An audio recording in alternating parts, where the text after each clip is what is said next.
Hello and welcome to Newswire. I'm Ayza Omar.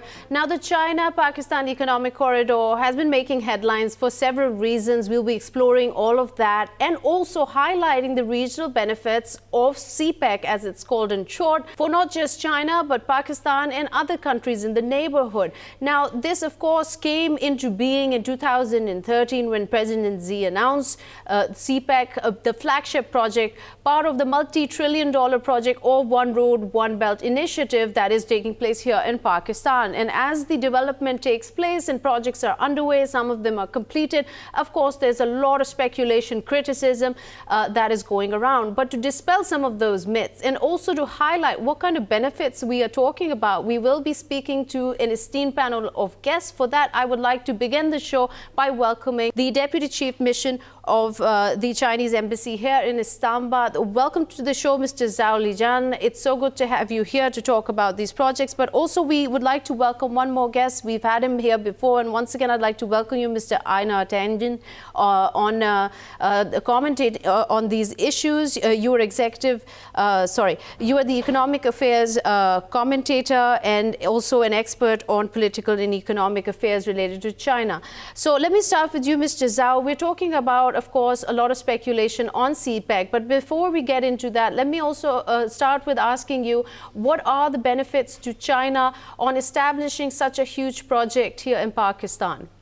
Yeah, I think, China-Pakistan Economic Corridor is a flagship project of the Belt and Road Initiative, which was proposed by President Xi Jinping back in 2013. CPEC has made a lot of progress, which has benefited not only China but Pakistan.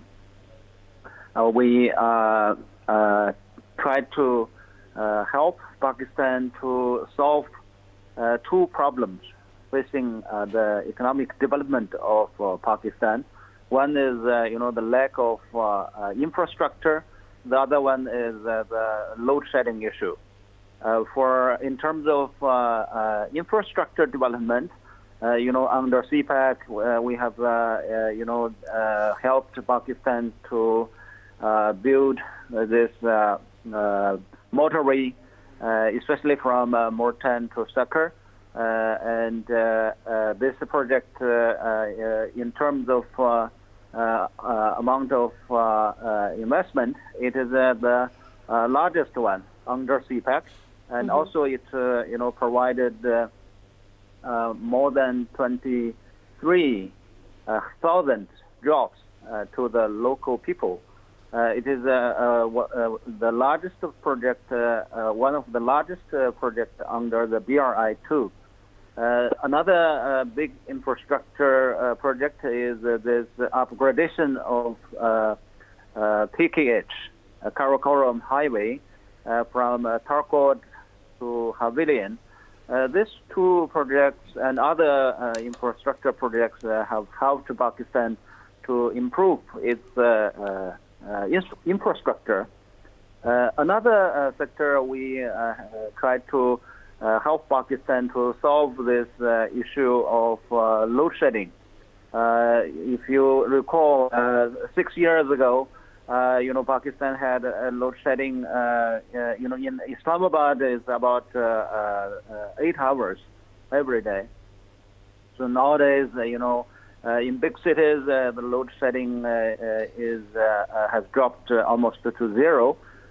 So this is also this not only benefited the people, it also benefited the big industries, the factories, the pumps. Absolutely, the power project that it comes under CPEC has contributed significantly. In fact, the output of to the national grid, it contributes about 11% of the total output. That is a significant amount. But also to highlight, besides the economic and infrastructure benefits that Pakistan will obviously face, can we talk a little more about the economic benefits to China? What is the crucial position that Pakistan holds in terms of making it a candidate and a successful candidate as a flagship project of the One Belt, One Road initiative? Yeah, for the trade routes, of course, but this is it takes much longer time. China is mainly, using the sea route to conduct the trade.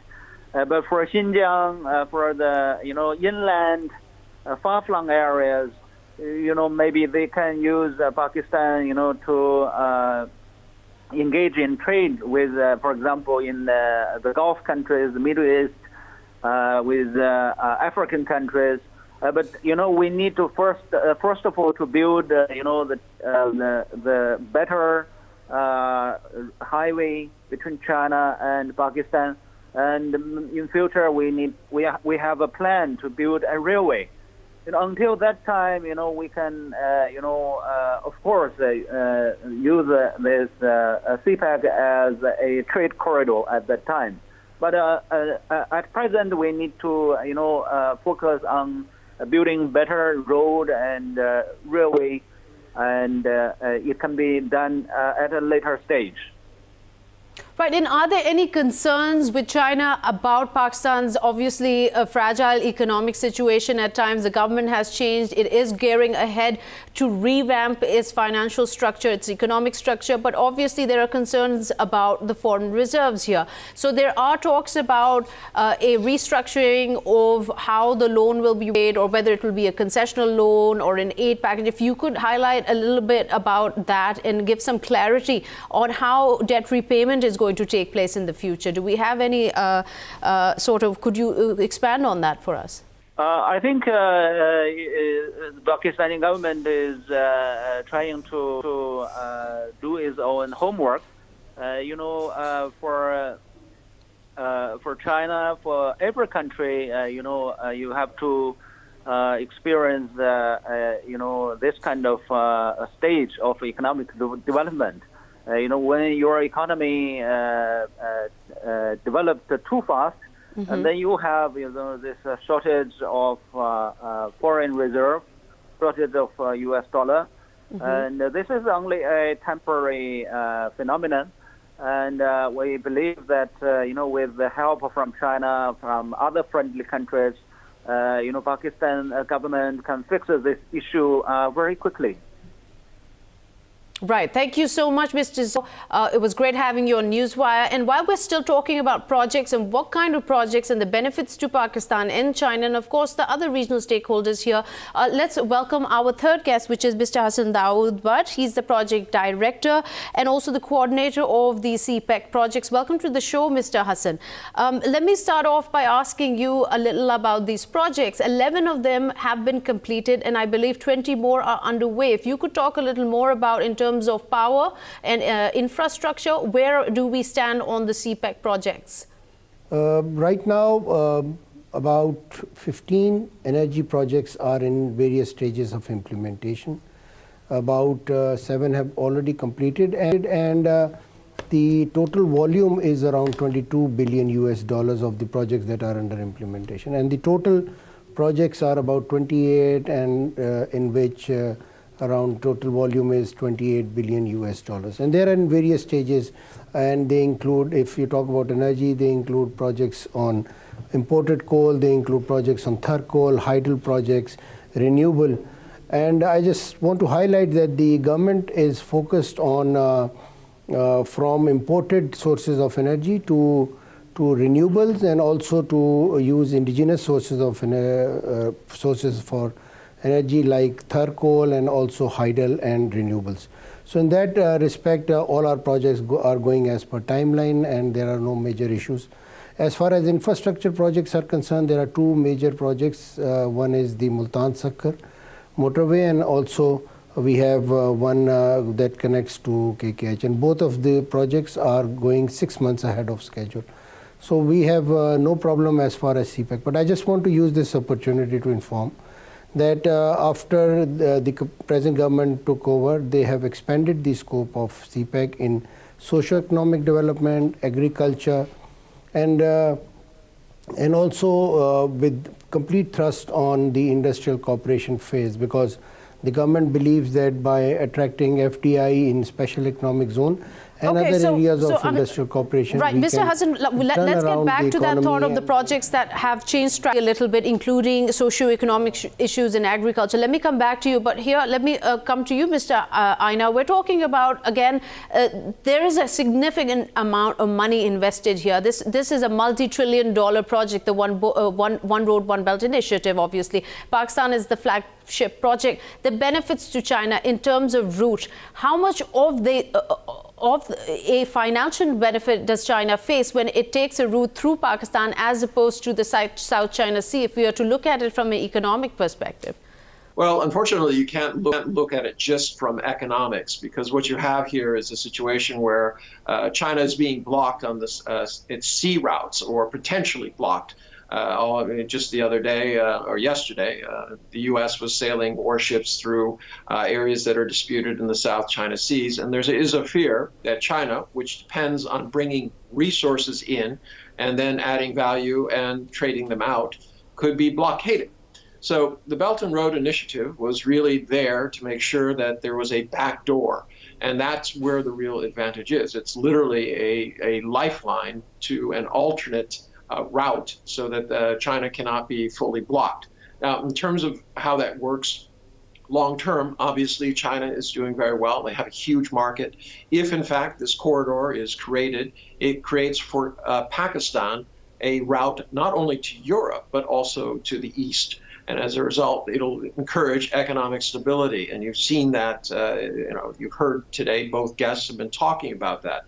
And the advantage of that really is the social and political and military stability that could offer. From the Chinese point of view, they believe that if you have a prosperous, hopeful population, that they will, of course, support the government, that you will have less terrorism, less separatism, all of these types of issues. So China's game is a long-run game. Now remember, these numbers are huge. It started off 42 billion, it's now at 64 billion. But the return on those is not really going to be there until there's this point where all of the pieces fit together. If I offered you one piece of an engine and said, what is it worth? You'd say nothing. Right. But when all of the pieces of the engine are put together, yes, there is going to be... But when you refer to one of the pieces, like all the pieces being put together, you're referring obviously to the larger picture of the One Road, One Belt initiative, right? Or is it just related to CPEC's projects here in Pakistan? Well, CPEC was the initial project, and it was hoped that this would go along a little bit smoother. I don't want to contradict my colleagues, but there have been some rough patches in there, and there probably will continue to be. The issue is how you go about resolving them. Obviously, there are alternate routes. Both Russia and India have on again, off again. I think Russia is a little bit more friendly towards the Belt and Road Initiative. Right. India seems to be going back and forth. Due to the lack of time, I'm just going to, rush you through that. There were security concerns, obviously, and a lot of other issues, but just trying to try to paint a picture here. We're looking at, if we're looking at the One Belt, One Road initiative, and we're looking at the route through Pakistan, there are some estimates from reports that it generates an annual savings of $2 billion to China when they take a route which is about over 12,000 kilometers shorter from the other options available. So it's obviously got a very huge economic benefit to China as well.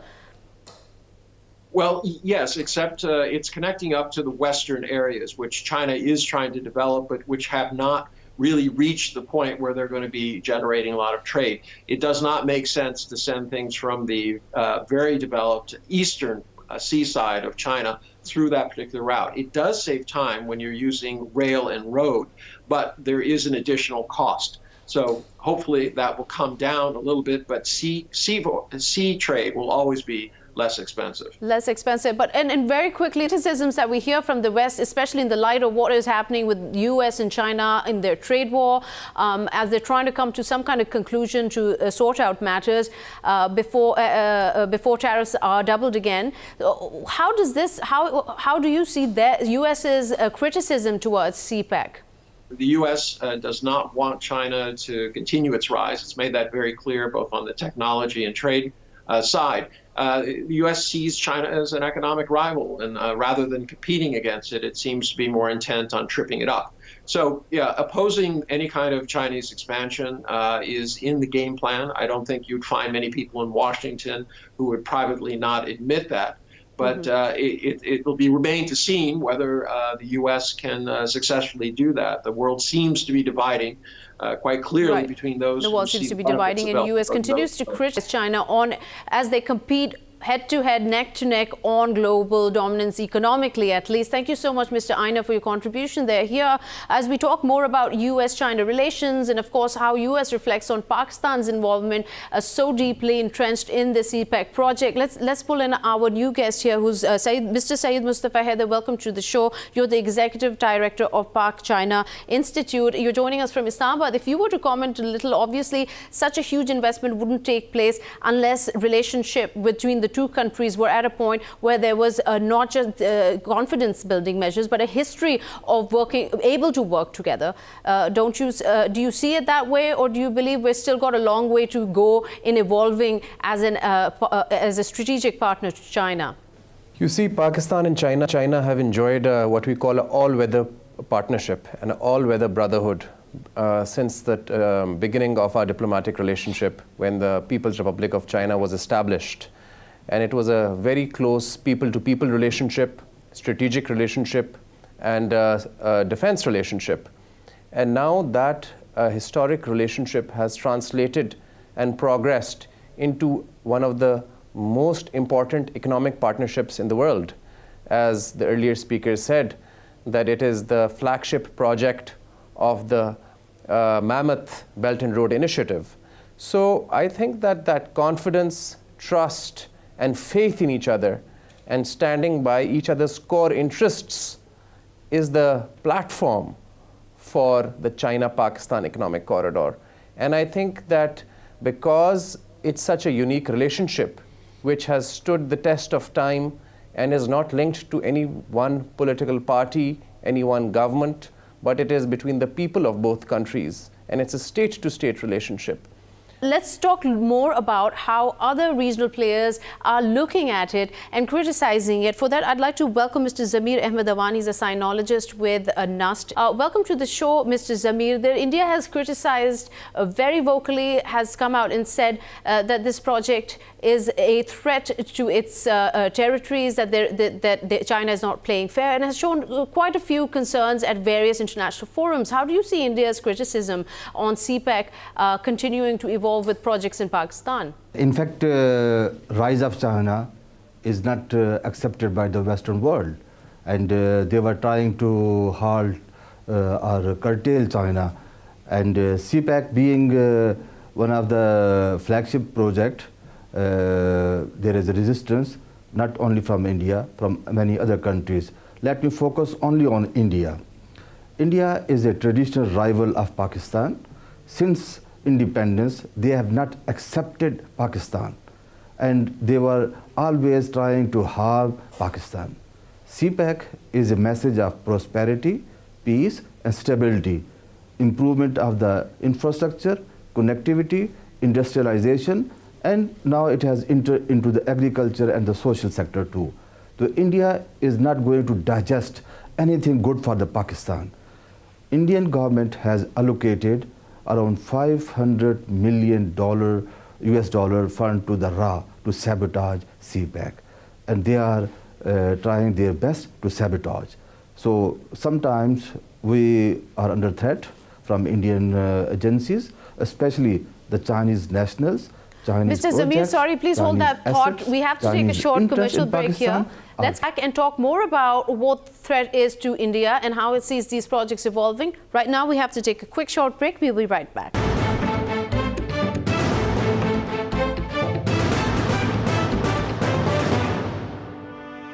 Welcome back to Newswire, talking with an esteemed panel of experts around the world, commenting on how the world is looking at the China-Pakistan economic corridor. And for that, who better to comment on this than the Pakistani ambassador to China, Mr. Masood Khalid. Welcome to Newswire. Let's get your take on how the community development is underway in China, where you're situated. Can you talk a little more in terms of Pak-China relations and how CPEC is seen amongst the community members there? Well, first of all, let me start by saying that CPEC, as you know, is a pilot project or a flagship project of the Belt and Road Initiative for President Xi Jinping, which was launched in 2013. So, in the past few years since its launch, BRI, or the Belt and Road Initiative, has emerged as the what I would describe it as most popular public good and the biggest cooperation platform of the 21st century. And since its commencement, I think more than 60 countries have concluded over 150 agreements and MOUs to promote project-based cooperation. Mm-hmm. So CPEC is part of this BRI initiative of China, and we have covered considerable ground since it was launched in full earnest, I would say, in 2015. We have a number of projects which have been completed in different sectors, for example, energy, infrastructure, port development, and more are in the pipeline. So as far as the international community is concerned, of course, the majority of the countries which are now associated with the Belt and Road Initiative are supporting this initiative. And CPEC is seen as a game changer, as a catalyst for Pakistan's socio-economic development. It's definitely economically, sorry to cut you here, it's definitely economically very beneficial to Pakistan as well as to China. But if we were to just reflect on some of the concerns that were floated earlier as this arrangement, this project has been evolving, there were a lot of security concerns. And we're talking about to the tune of 70,000, I believe, Chinese workers in Pakistan in the span of past 2 years. And there were some serious security concerns. Do you feel that Pakistan has stepped up in providing the kind of security that the Chinese government was demanding for their workers here? Well, objectively speaking, I think the security situation in Pakistan has improved a lot, substantially in the last 4 or 5 years. Mm-hmm. And things are changed for better. And in fact, we are no longer obsessed with security as such, in the sense that we are now looking at CPEC from a development paradigm. The focus is now what CPEC is offering in terms of socio-economic development of Pakistan, mm-hmm. and it has also attracted the international attention. You see more investors and business corporations from other countries are now interested in Pakistan's market. So there is a change in terms of I want to also ask you about. I also want to ask you about the sentiment in China. There are a lot of private business company owners, construction companies who are getting opportunities to work here in Pakistan. Now, obviously, this is great for them as well economically. But if you were to talk about the general sentiment amongst the people in China, what would you say? Is there an excitement? Is that feeling of friendship not just amongst the leadership but also dissipated amongst the communities? Would you say? You see, Pakistan-China relationship goes deep down at the grassroots level. One has to understand that CPEC predates, China-Pakistan economic cooperation. Mm-hmm. China assisted Pakistan economically way back in 60s and 70s. So some of the signature projects of Pakistan have the Chinese support. Mm-hmm. So CPEC in fact has added a new dimension to our economic cooperation. And you touched on the security aspect. I think, fortunately, there has not been any serious security incident involving Chinese nationals in Pakistan, except for this last, attack on the Karachi consulate. But luckily, no Chinese lost his life. And Pakistan government has also taken elaborate measures. We have made elaborate arrangements to provide security to our Chinese friends. Now, there is great interest in the business community of China here, where I am, from my vantage point, when I meet corporations and business conglomerates and the small and medium enterprises, they are looking towards the next phase of CPEC, which is the development and establishment of special economic zones, which is the fourth cluster of CPEC. And the government of Pakistan is now planning to launch these economic zones. We hope that 3 zones will be launched in the first phase this year. And that has, a great deal of appeal here. Small and medium enterprises are willing to come and explore Pakistan's vast market potential. Mm-hmm. So I think there is great hope and great potential.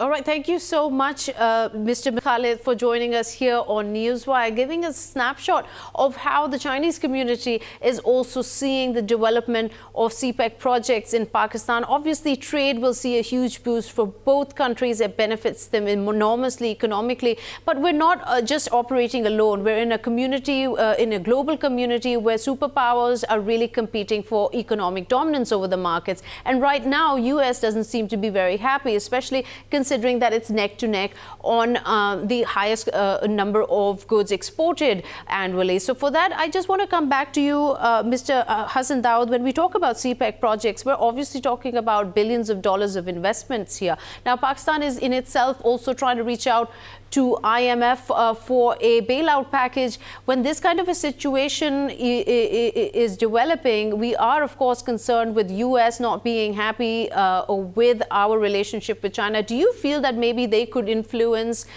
in any way the IMF's conditions on a future bailout package to us? Since I'm not part of the discussion on IMF, but I can only relate to some of the dots that would connect us to the economic development of that we're looking at through CPEC. As His Excellency the Ambassador said, the Pakistan-China relationship is deep-rooted. And now that it has this economic dimension from a strategic perspective, it has now become an economic partnership. Let me restructure the question a little. I'm sorry, Mr. Hassan, sorry to interrupt you. Let me restructure it. What I was trying to get to is that obviously if the IMF, we do go ahead with the bailout package with the IMF, and it is influenced by the US, which would be of no surprise, and conditions are affected, wouldn't that put us in a difficult position in terms of what kind of projects we can work with on China? There are concerns by some analysts that we would have to possibly scale back, because US is very concerned that their taxpayers' money doesn't go in repaying debts to China. But what I'm trying to ask you is, are we looking at any possible projects that could be scaled back as a result of the criticism we are getting from our other allies? No, for you to understand and for your audience to understand, you need to know the projects that are going to take place in next phase. So mostly it's about industrial cooperation in agriculture sector and in socio-economic. So in those projects, say for example, if you're talking about industrial cooperation, the projects would mostly be on B2B basis. So when you have B2B basis, then you're not asking for big loans or any loan that would support or that could affect the balance of payment structure. And now coming to socio-economic, in that case also it's about poverty alleviation, and most of the projects there, as we speak, are in grant, and the cooperation that we are seeking and looking at, and their experts are coming on 24th, would also be in similar structure where you would have grant projects coming in. Lastly, about agriculture supports our economic growth, and also the cooperation there is also about expert to expert level interaction, also looking at some of the technology transfer. So in the next phase, we do not see any project that would that would actually be would impact the balance of payment structure. Now coming over to the energy projects that would be taken from 2019 till 2030, those are all in IPP mode. So that again so would not IPP impact mode the is balance. basically they're in the pipeline and I they're do not developing. think by any means. Right. So No, they are the right. Sorry to cut you here. Let me pull in Mr. Syed. Mustafa, we were speaking to you. So let me pull you into this conversation as we're trying to highlight what kind of threats that CPEC could face from international communities. But we do want to reflect more on how China and Pakistan has evolved together with their historical relationship and how they're going to take on the criticisms that are coming from major stakeholders here. I mean, we're talking about India constantly criticizing this project as it evolves. How do you see Pakistan-China's ties evolving as a result of these criticisms?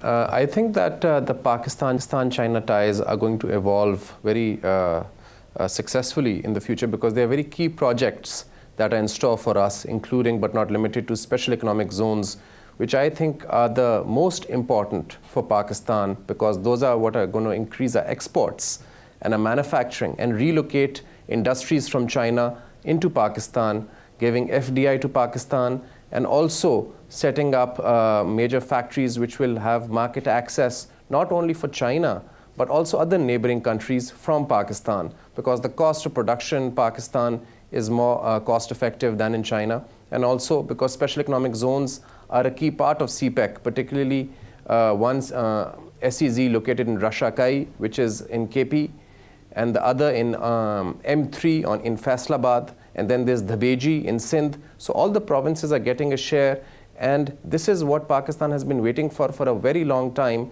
when we talk about a balance of trade and a balance of payments and our foreign exchange reserves. I think the special economic zones are an answer to all of these problems. And as far as India is concerned, it reminds me when Mangla Dam was built through World Bank financing and multilateral financial institutions financing in AJK in Azad Jammu Kashmir.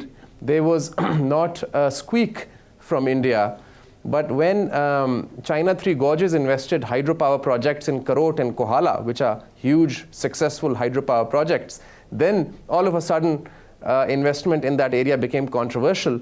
So I think there's an evident double standard, and the problem is not about anything but containing the rise of China, the peaceful rise of China, which is a source of stability for Pakistan. And I also want to say, it's very important to note that the Belt and Road Initiative is a very inclusive project, not against any one country. And in fact, one of the corridors of BRI is the BCIM, the Bangladesh, China, India, Myanmar corridor. So it's a very inclusive project, and all countries have welcomed and supported this project. The only country which is sulking in a corner is India. And I think that it is important that bilateral commerce and trade and commerce and connectivity should continue regardless of any differences, and we should ask and encourage India to become part of this. And it's a win-win for Pakistan, China, and all other countries concerned. So, Mr. Hassan, now the importance of Gwadar obviously has a big sort of role to play for not just Pakistan and China. The China Overseas Ports Holding Company has already allegedly invested $250 million in the port renovation. Could you highlight some of the key features that Gwadar provides as a port to Pakistan and China? You know, first of all, as the project director, I would just like to highlight the progress that we have made thus far as Gwadar is concerned. So in that we have done the phase 1 of the port as well as of the free trade area, and we have entered phase 2. We are also working on East Bay Expressway, which is a 6-lane corridor connecting directly to the coastal highway. And besides that, this year we're going to start the Gwadar Airport, which is the new Gwadar Airport, which is a grant project. And also 2 other important projects. One is the Vocational Training Center. It's a state-of-the-art vocational training center that will also, the groundbreaking is scheduled this year. And lastly, the 300-bed hospital. We already have a 50-bed hospital, and that would be the development that is taking place in Gwadar. 300 bed. I'm so sorry. If we were to translate the development that is taking place in terms of how many million tons of cargo is going out now and how much of that will improve, could we put a number on it or have some kind of analysis to get an idea how large scale this renovation of the Gwadar port is? You see, at this time, it's difficult to put a number to it. Why? Because it will depend on the connectivity to the corridor and also the trade volume that takes place. But I just want to highlight the two important aspects of Gwadar. One is that we are almost in the final stage of finalizing the Gwadar Port Master Plan, which will take it to 2050. And also, concurrently, we are working on the Gwadar Smart Port City Master Plan. So talk about Gwadar City, because that would eventually be our industrial hub, and that would also take a shape of a transshipment hub based on the operationability of the port. So now from a 3-berth and port, it is being in the long-term plan till 2050.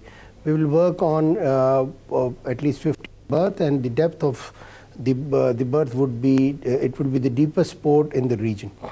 While we work on this, we are also working on city status to be a free zone altogether, so that investment can flow into Gwadar, and you're already seeing a lot of activities investment wise taking place in Gwadar. So as the port develops, the city itself is being developed as a modern, and what we are doing is that we are working on Shenzhen and Hong Kong's model, and taking best practices from there and trying to implement those in Gwadar. So I believe that by 2050, not only the commercial activity on port, but also within the city as a free will be fully underway, and that will definitely boost the economy of Pakistan, providing so many jobs. Now, as CPEC is underway, Mr. Zamir, there are certain reports that come out with a number of 1.2 million jobs that will be created overall as a result of this project. Now, this obviously translates really well for the economy, but also for the community in general. We're seeing a lot of amalgamation of the Chinese community here in Pakistan. How do you foresee this up to 2030, as we're expecting this project to culminate by then, reflecting on the not just the economy but the community also for both countries? Definitely, CPEC will have a lot of impact on our social system. There will be new projects, and there will be more jobs for Pakistanis. In the beginning, of course, the Chinese, they have to bring their own workforce, because they do not find a suitable workforce in Pakistan. But gradually we are training our people, and our government has given high importance to the vocational trainings, and there are programs, on-job trainings, and the Chinese government is also helping out Pakistan to train the required human resource. Definitely it is a huge opportunity for Pakistani youth to find new jobs. There are estimates of around 1.5 million new jobs will be created by 2030. Definitely, it will bring a big change in the Pakistani society. Kiran, I just want to highlight one small thing here. While we're working on the maritime sector and spoke about the port, we are also working on development of a blue economy, because that is one area that was not given the due importance in past. And now we trying to include coastal tourism, blue economy at large as part of the CPEC. And during the 8th JCC, which was recently held in Beijing, we spoke about extending this cooperation in the maritime sector from a port perspective to the overall blue economy. So when that takes shape, and you have coastal tourism, because we have these virgin beaches available and a beautiful coastline stretch from the Balochistan all the way to Sindh, that provides us a lot of opportunities. And we also believe that if we extend it to the tourism sector, there are a lot of opportunities of jobs there. And even the study on job market, even through those SCZs, we believe that by 2025, we should be able to generate at least 500,000 jobs from these SCZs, 9 SCZs, based on their population and based on how the joint ventures would go ahead. And since we're just running out of time, Mr. Mustafa, I'm coming back to you. We've highlighted quite a lot of criticisms coming from regional powers. We're talking about US's concerns also. But Pakistan and China's independence, independent of the CPEC project, has historically always had very strong military, economic, financial, diplomatic ties. And do you see these continuing as it is with the CPEC project, also reflecting on how they will affect other issues that are in the region that concern China, specifically if one is to talk about Afghanistan? This obviously will also benefit somewhat from CPEC. What is your take on this? Yes, CPEC is certainly giving rise to a greater South Asia, as we call it, and Afghanistan and all other neighboring countries, I think, will be a beneficiary. And we already have the Wakhan corridor with Afghanistan. So there's certainly a win-win relationship and a win-win partnership when it comes to not only Pakistan and China, but also regional countries, which is why they are supporting Pakistan and want to become a part of CPEC. And as you know, Saudi Arabia is investing a huge oil refinery in Gwadar as we speak. I think that the military relationship that you speak of and the people-to-people relationship that you mentioned will, I think, continue to strengthen. Because when you talk a Belt and Road Initiative, it is very important to mention that it's not only about energy and infrastructure. While that is an important component, now, as Mr. Hassan Daud mentioned, tourism is part of the long-term plan of CPEC. Cultural connectivity is part of the long-term plan of CPEC. People-to-people exchanges with youth and delegations is a part of the long-term plan of CPEC. So it's basically reviving the old Silk Road, and the old Silk Road included commerce, trading of goods, but also cultures and a fusion of different ideas and ideas and religions and traditions. So it's a very broad and it grand goes well beyond concept. the economic and social side of it. Well, thank you so much, Mr. Mustafa, for your input there, and thank you to the rest of our guests, Mr. Zamir, Mr. Hassan. The China-Pakistan Economic Corridor, the projects that are continuing, 11 are completed, 20 are underway, a multi-billion-dollar project underway in Pakistan, not just benefiting Pakistan financially, culturally, and economically, but also China and other regional stakeholders. As the news develops, you can always tune in to Newswire for updates on not just this story, but more regional issues surrounding our country. And with that, we've come to the end of the show. Till next time, goodbye.